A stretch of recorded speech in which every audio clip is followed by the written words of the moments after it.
one of the things that causes a dull, lazy mind is needing to be considered smart, considered. So with you, what's missing is you're not willing to look the fool. You're willing to say that you are. You see the difference? But to actually look the fool means to ask a question for which you don't have an answer. And not necessarily a general question like, why am I not transformed? Because that's, in order that I don't have the answer to. I know that. In order for that one, I'd have to say, well, because you're on and on and on. I don't know the answer to that. But I can perhaps answer specific questions. And here's the other part of it, Donna. If you go into it enough to begin asking specific questions, then what might you have after asking the specific question? The exact thing you just said you don't have. A sharp mind. A sharp mind, because a sharp mind would ask specific questions.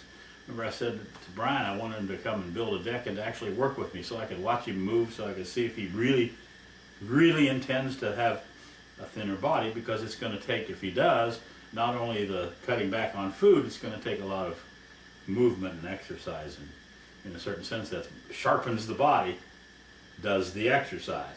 Well, sharpens the body does specific questions, because what do you have to do to have a specific question? A sharp mind. You have to be specific with yourself. Don't jump too far ahead. You have to be very specific with yourself, which means that you need to do some of the work, or quite a bit of the work yourself.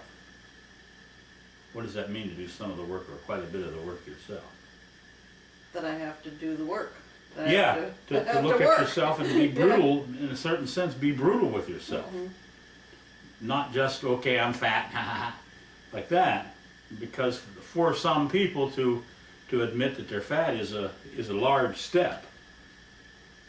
However, if you get used to it and that's just who you are, just fat, then what good is it to admit it? Well, I see that maybe I'm mistaken, but I can be brutal with myself. I just go into feeling with it and then feel bad. Yes.